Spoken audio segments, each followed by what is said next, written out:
Good evening. There was a handout. I don't know if everybody got one. If you did not get one, don't feel bad about getting up and going to the back and grabbing some. There goes Don Furch, the one-armed man.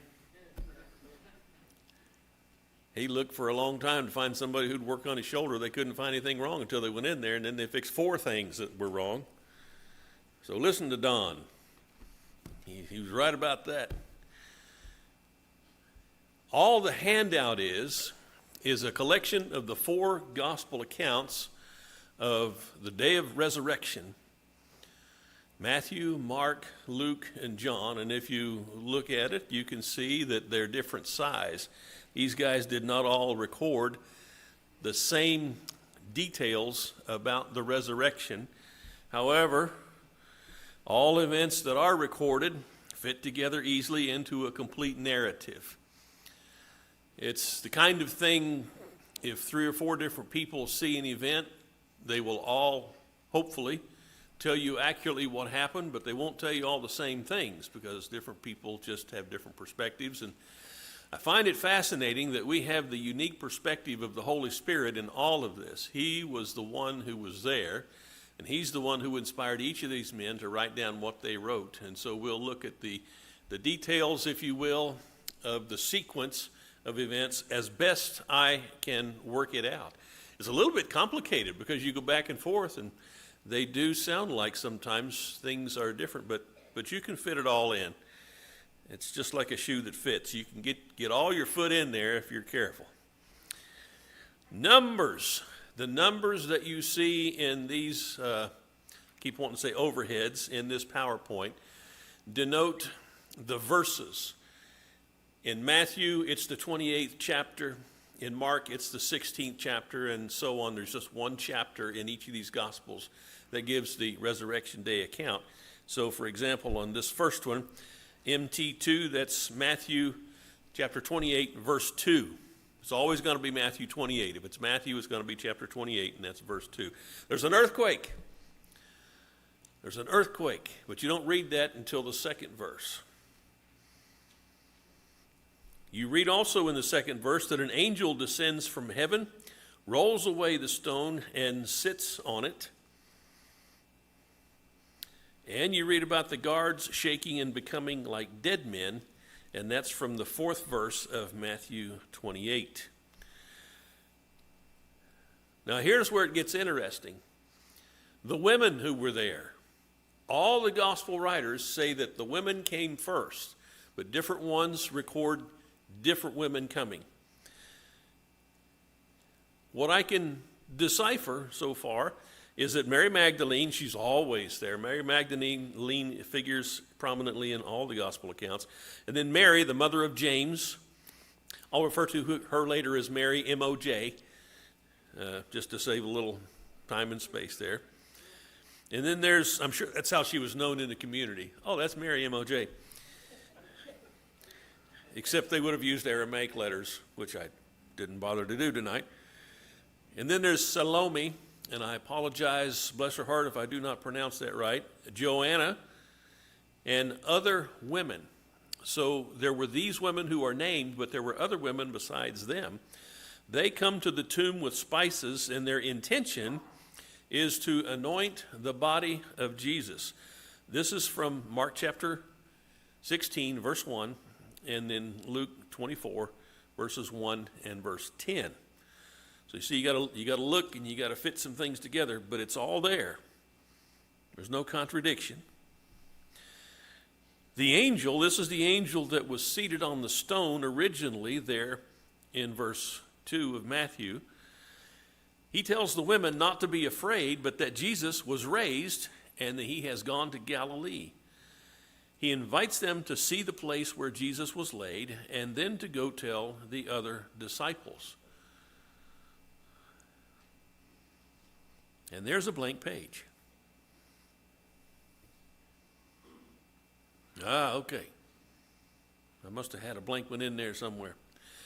The women then enter the tomb and they see a young man sitting at the right. This is from Mark's Gospel, chapter 16, verse 5. And then two men suddenly stand near them. And they ask, "Why seek the living among the dead?" You remember this from the song we sing? "We saw thee not." I think that's a great song, and a great line from that song when they're quoting this question from the angels. And it's a great question. I should not go chasing rabbits, but it's just too hard sometimes that this is often the way we find ourselves living, chasing things that are not alive when we could be following the Christ. And then these angels remind the women of Jesus' foretelling of his death and resurrection. Don't you remember that he told you that this was going to happen? By the way, in all of this, there is no sense of chiding or reprimanding any of those who've come to the tomb. You just don't see that in the text. Not from the angels, not from anybody. Mary Magdalene and Mary, the mother of James, leave to tell the disciples.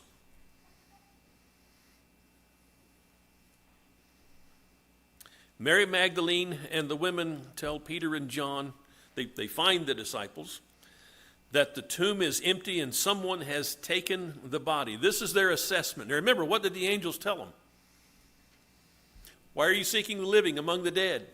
Don't you remember, he told you he would be raised. And at this point, they're still not saying to themselves, all right, this is a reality. Not yet. So they all run to the tomb. They've told Peter and John. They run back to the tomb. John arrives first, but he doesn't enter. And then Peter runs past John. And I used to think that Peter just ran straight in. But then I looked a little more carefully and found out that one of the gospel writers says before he ran straight in, he stopped and he stooped and he looked in, and then he went on in. It's a detail, but sometimes details are important. I don't know about you, but I'd like to get an accurate view of how things were. And this is kind of my beef. I hate to say it's a beef because I appreciate people who think so much of the Bible that they want to spend a lot of money to make a movie, a TV show, or something out of it to show us what the Bible says. But you'll watch it sometimes and you'll realize that's not what it said happened. Okay. But I like to know for myself. It's probably a good idea not to depend on TV shows for your biblical information. Just saying. Just saying. And it's all in the Gospels. All you got to do is take a look at it. So John enters it. It's empty. Peter and John go home.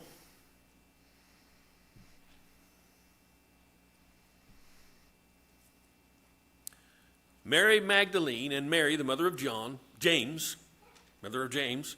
stand outside the tomb weeping. But then look, that extra then is free. You don't have to pay anything for that. But they then look into the tomb and see two angels. Now remember, they've been there. They've talked to the angels. They went and got Peter and John. They came back with Peter and John. Peter and John went in. They looked. And now Peter and John have left, but these girls are still there. And they ask Mary why she weeps, and she explains that it's like, wait a minute, where were you a minute ago? Where did you come from? How did you? No, none of that. They simply ask her why she's weeping, and she responds. Someone has taken the body of Jesus. Jesus then reveals himself to them, and they cling to him at first, but later go and tell the disciples. And this is all from the 19th verse of Matthew 28, and then the 11th through the 18th verses of John's Gospel. You got to read it, put it all together. But this is the picture you get once you put it all together. It's kind of like a jigsaw puzzle. It's all there. I don't know about you, but you ever buy a jigsaw puzzle and you dump it out and you flip the pieces over and you look and you say, man, something's not right. We're missing some pieces. Are you ever missing any pieces? No, you're never missing pieces. You just haven't put them in the right place yet. It's all there. The guard comes into town and reports to the chief priests, and they are paid money. Bob was mentioning this in our Acts class this morning. And they are told to accuse the disciples of stealing the body. Now, these are the events. If you'd like to have a copy of this, I can give you this. print these out and give them to you if you're interested in going back over and looking at this. And you can make your own study and your own comparison to see what the events look like to you and if this seems to you how it all played out. But I wanted to do this for a couple of reasons. Number one, sometimes people say, the Bible's full of contradictions. And it has never ceased to amaze me that every time I go and look at the contradiction that they claim to be there, there's always a legitimate way to explain it so that it's not a contradiction. It's just that they weren't looking for the way to explain it. They were looking for a way to accuse, typically, is what you find. Nothing so far that I've ever had presented to me as a contradiction has turned out to be an actual contradiction. There are also some observations that I think we can make. I make these. You may or may not, but see what you think. None of Jesus' disciples displayed even the slightest confidence that he would raise on the third day. Does that impress you? Is there something about that that says, wow? He was with his apostles for 3 years. He did all the miracles that he did. By the way, how many people did he raise from the dead? Several. We're told about several. We don't even know about the ones that might not have been recorded in the Gospels, but enough of those are recorded that we know they saw him raise people from the dead. Perhaps the most significant one, I don't mean significant, but the most impressive, well, maybe that's the way to say it, was Lazarus, because how long had he been dead? 4 days. 4 days. And you know what happens to a body 4 days after it dies? And there's nothing. You remember the play Oklahoma, Rodgers and Hammerstein? And that song, Poor Judd is Dead? My favorite part of that song is when they say, but it's summer and we're running out of ice. You know, they got him all laid out and he's looking good. His fingernails have never been so clean. But it's summer and we're running out of ice, so this can't go on forever. So there was Lazarus, dead and in the tomb for 4 days, and his sisters were concerned that he would smell bad, and Jesus calls him forth, and he comes forth just fine. That's what the power of God is, but they have missed that in terms of putting it together for Jesus, that he would be raised on the third day. None of them are there. None of them even seem to have thought that he would be raising. And even when they are told by angels,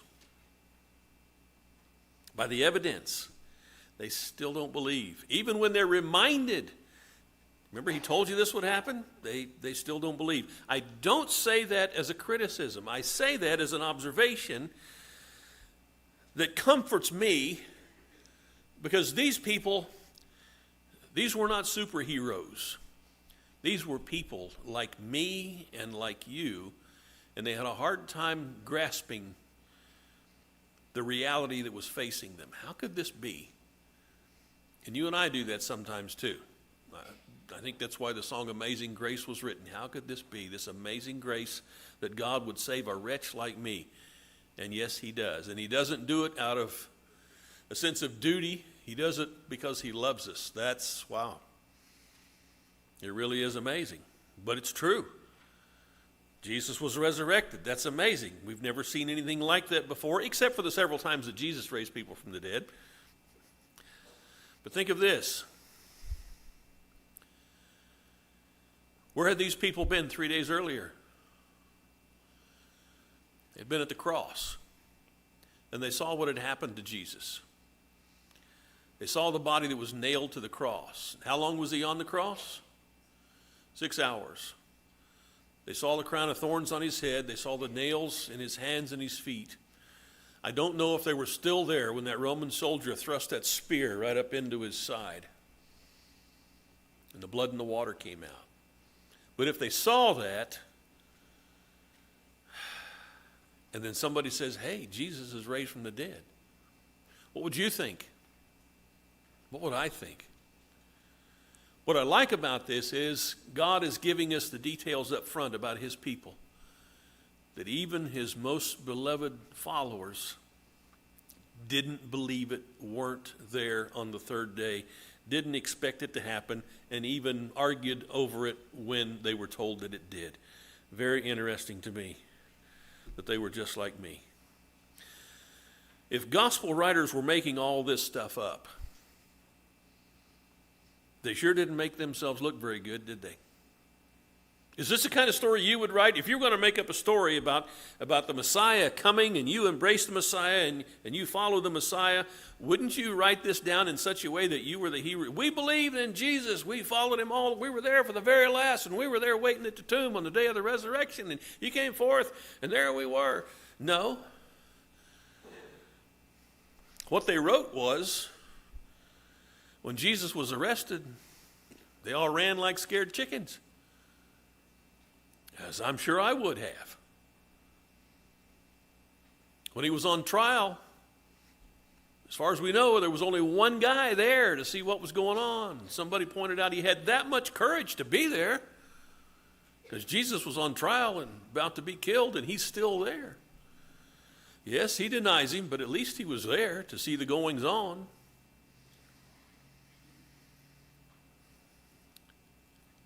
When it's told them, when it's apparent, there are angels present telling them he's raised, they still don't believe it.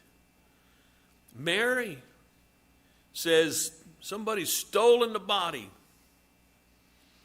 They still don't get it.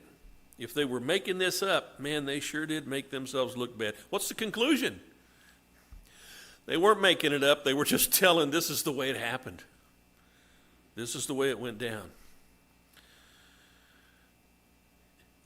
Has it occurred to you how much love Jesus was shown, even though he was a failed Messiah? He wasn't supposed to be put to death, so they would have thought.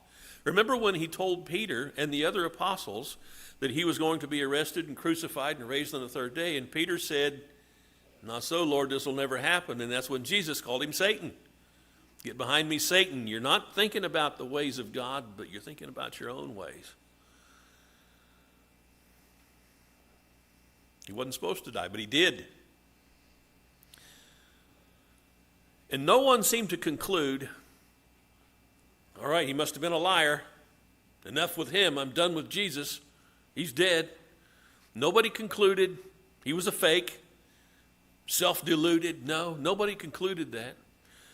Nobody seemed to think that he had betrayed his followers by allowing himself to be put to death. Nobody thought that. Where were these women on the third day? They were there at the tomb. Why had they come? They had prepared spices to anoint the body of the man they loved. That's what they were doing there.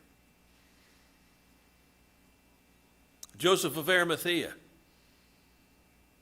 It was 6 o'clock on the day of the crucifixion, and the body had to come down off the cross. And who was there to take care of that body? I don't remember seeing any of the apostles reading about any of them being there. If they were, it's not recorded in the account. But who was there? Joseph of Arimathea.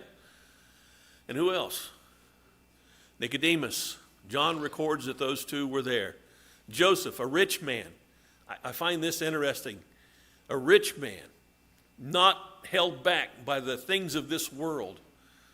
He goes to a man who had to borrow a coin, like we talked about this morning, to talk about whether or not to pay your taxes. He was there, and so was Nicodemus. Who was Nicodemus? But a leader of the Jews, highly respected, and he didn't care. He was there to help bury the body of a man he respected, even though he was put to death as a criminal.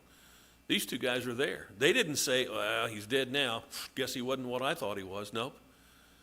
They are there. And I have to ask myself, what was it about their dealings with Jesus that made such an impression on them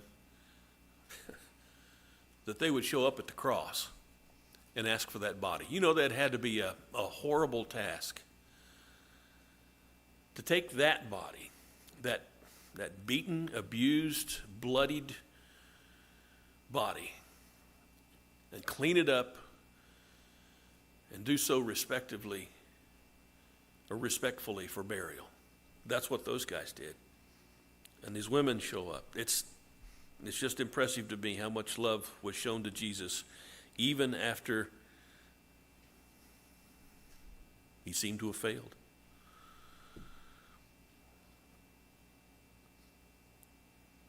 All the writers say that the women came first. Now we talk a lot, and we should, because the world is moving against this. We talk a lot about male leadership in the church. That's the way it's supposed to be. That's the scriptures. And you look down through history and you see every time God wanted a prophet, almost every time he chose a man. The exceptions, Deborah and a couple of other ladies, were when men wouldn't step up to the plate. All the priests were men. All the apostles were men. If Jesus was going to change anything, don't you think he would have said, all right, it's a new era, guys. It's a new kingdom. This is going to be different. We're going to have lady apostles. Somebody once made the joke. That's what the epistles were. They were the wives of the apostles.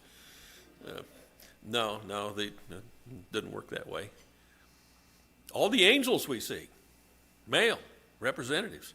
I know that kind of goes against the grain in culture because we see a lot of depictions of female angels, but the Bible doesn't have any of those. All the angels you see in the Bible are represented as men. What's that mean? That means that God has roles for men and women, and he wants them to be observed. But when it comes to the resurrection day, who's there first but the women? And when Jesus reveals himself, who does he reveal himself to first? He doesn't save that special revelation of himself the first time after the resurrection. Here I am to the apostles. No, it's to the women. And I think, practically speaking, about what I've seen in the church throughout my life. Men lead, but it's often the faith of the women that backs that leadership. Almost always. The faith of the women that drives the church. It's just so true. It's not just true in the church. I remember, I won't quote this well. I should have written it down, but there's an old Cheyenne saying that says, when the hearts of the women are on the ground, no matter how swift the horse or how strong the lance or how brave the warrior, there's no way to come up again. Oh, wow, that's pretty good. Because it seems to be true in the realm of humanity. So these are just some what do you do with observations like this? I don't know. But I was studying this and I thought about it and thought, I put this together. There might be some other people who'd like to hear how these specifics come out. And if you've got any observations about these resurrection events, I'd like to hear that. One of the things I like about being in the church is we can have a meeting and we can talk about these things, and it doesn't have to be a sermon. But if we're getting into the Word of God, it does me good every time. How about you? Well, we're going to close this lesson. And the one thing, if there might be somebody here who's never obeyed the gospel, that's what the resurrection was all about. Jesus came forth from the dead. And Paul wrote in Acts chapter 17 that's how God showed he was going to bring a judgment day. He fixed a day and he proved it by raising Jesus from the dead. So if you've never been baptized into Christ, baptized into his death, then you've never been raised with Christ. If you'd like to study about that, I'd like to study about that with you. If you need the prayers of the church, we're ready to pray with you. Johnny's going to lead us in a song, and if you're subject to the call, come on down here and let us know how we can help. Let's stand and sing together.